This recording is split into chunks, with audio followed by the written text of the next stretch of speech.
So you had intentions to at least have sex with her. Yeah. And how old did she tell you that she was? She said going on 14.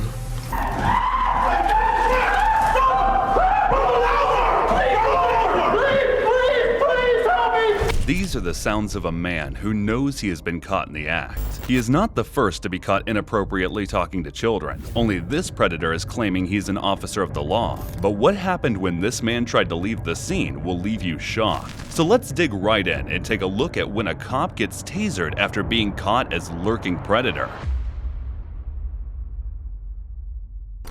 At 7 p.m. on Saturday night, just as Decoy starts chatting online with a man from Indiana, 5.5 hours away from our undercover house in Bowling Green, Kentucky. I figured, oh, there's no way this guy's going to come. There is no more crime sicker than when an adult tries to a child. But when the predator is an officer of the law, it makes the crime even worse. Law enforcement are supposed to protect those who cannot protect themselves, so when they take advantage of that position, they can expect to find themselves in deep trouble. Today, we look at when one of those most trusted public servants find themselves on the wrong side of the law, leading to one of the most unbelievable sting operations you will ever see.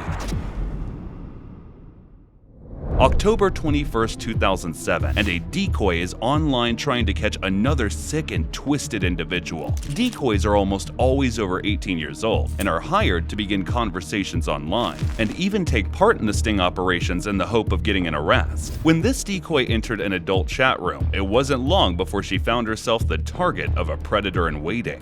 Calling himself John Raven 2000, he tells the decoy, who is posing as a 13-year-old, that he's 24 and says, "I'm too old to do anything with you."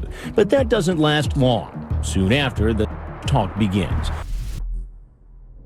The decoy was located in Bowling Green, Kentucky, where a special house was set up to catch predators like John Raven 2000. The decoy told him she was only 13. He asks the decoy about her last boyfriend. Did you him? Yeah?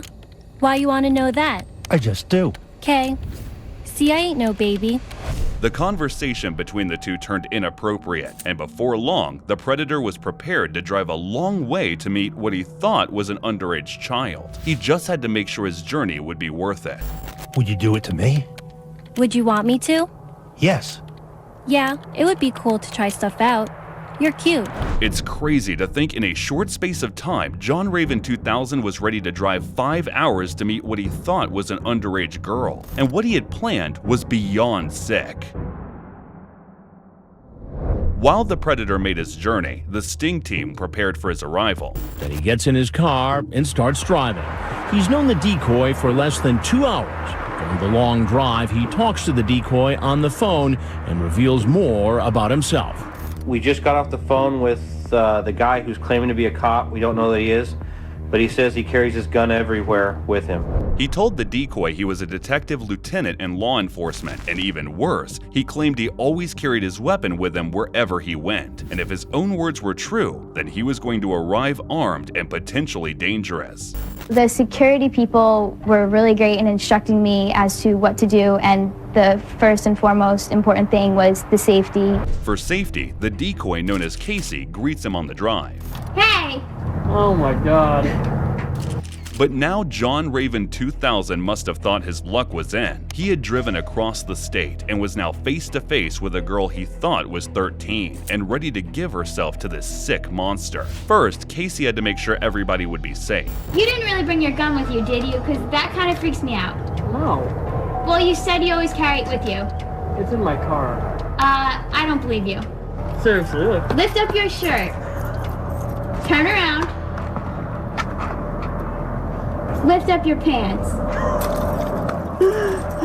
You're killing me. Come on, you gotta trust me. I don't have it on me here. The decoy is given the all clear to proceed. All right, I guess I believe you. Okay, close your door. Come on in. As they enter the house, things seem normal. They strike up a conversation, and if this predator suspects something is wrong, he sure isn't showing it. He even continues his deception. So you're a cop, not a detective? Detective, yeah. I'm a lieutenant. Oh, okay. Gotcha. So you're excited? Yeah, I'm pretty excited. Are you excited? Yeah. Then, the predator gets straight to the point. So, what do you want to do? Where's your room at? Everything would change when he realized this was a sting, and he knew his time was up. Just as he thought this twisted dream would come true, he is stopped in his tracks. So, Lieutenant, What's up? what are we investigating tonight? Nothing much. What's your plan here? I just drove down here to And how long was the drive? 5.5 hours. Now, what would motivate somebody to drive 5.5 hours? The monster had been caught, and it was televised for the whole world to see. Strangely, he acts very calm for someone who is being busted for child. He even answers the questions put to him. I'm just lonely. I don't have anybody, and I need somebody to talk to. You knew she was 13. She told you. But he had planned more than just talking. And I was kind of worried about it. I told her she was 5 years older. I wouldn't mind talking to her. But things would soon turn very dramatic when this predator tried to make an exit. He gathers up all his belongings and heads to the door, apparently thinking the worst is over. But by this point, officers have already positioned themselves outside, ready to take this predator in for questioning. They are under the assumption he could still be armed and respond with caution. All he had to do was step outside and he would have been taken in quietly. But as soon as he sees what's waiting for him, he does the unthinkable. Sheriff's office! Patterson steps back into the house and an officer shoots him with a taser gun. Chaos follows as one of the attending officers fires a taser straight at the fleeing predator, which lands right on target. He fled through the house in an attempt to escape. Only one probe stays attached, so the taser is unable to shock him and drop him to the ground. The response is overwhelming, and soon he is on the floor screaming for help in an undignified arrest that shows the true nature of this so-called predator. Please help me! Oh, dear God! Once Patterson is cuffed, he's brought outside and taken away to the local police station. They have their man in custody, and another successful sting operation comes to a close. He had claimed he had the gun in his car, something officers wanted to find out for themselves. As officers checked, they discovered just how dangerous the sting could have become. When officers search his car, they find a loaded gun, One in the chamber. a spare round of ammunition, and handcuffs.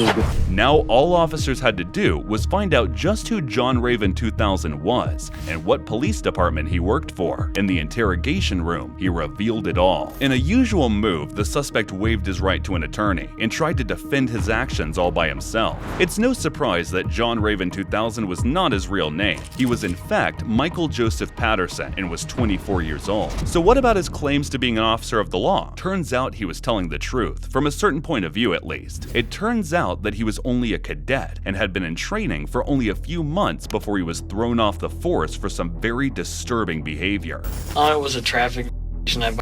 Their SOP, their standard operating procedure. And the reason he is no longer with law enforcement becomes very clear. I got some blue red lights and I put them in my car. It was thrown out of court. So they dismissed me for that, but it was thrown out. How long ago was that? Just like a month ago. But this case that he says was thrown out of court wasn't actually thrown out of court. But according to the local prosecutor, the case wasn't dismissed. He had also gotten into trouble for wrongly spending money on a credit card that was accidentally sent to his address. It seems that Patterson is no stranger to the wrong side of the law or pretending to be someone else. As well as attempting to meet a child, he was also looking for a charge of impersonating an officer. With the evidence mounted against him, this suspect would have a hard time convincing any judge he meant no harm. And how old did she tell you that she was? She said going on 14. I knew I screwed up talking to a girl that age. I knew. I'm not stupid. I'm not no creep.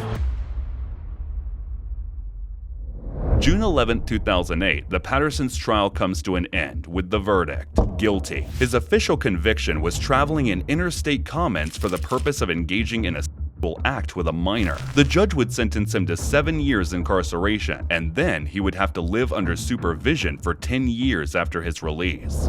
The state of Kentucky also sentenced him to 3 years and 10 months for the same crime, meaning after his release and supervision, he would be approaching 50 years old. Despite the fact he was caught in a controlled operation where the danger was minimal and he could never have engaged in his sick fantasy, some think he wasn't punished enough. And Patterson wasn't just going to take his conviction and serve his time quietly. He had other ideas altogether. What he tried next shocked everybody involved. NBC was the channel responsible for setting up the sting, and Patterson wanted revenge on them, so he decided to take them to court in an attempt to prove he was set up and did not deserve to be locked up. Not only was he trying to prove that he was vulnerable and that the NBC and the Sting team took advantage of him, he wanted an incredible $40 million in damages, as well as injunctive relief in the form of having all information about him taken off television and NBC's website. Despite his best efforts, his case was thrown out of court, and this predator would serve the rest of his time behind bars, where he will have plenty of time to think about his crimes. This predator got caught out and faced the ultimate punishment, but if this wasn't a sting operation, then who knows which way this could have gone. Let me know what you think of this case in the comments, and don't forget to like, subscribe, and turn on those notifications so you can keep up with every gripping case.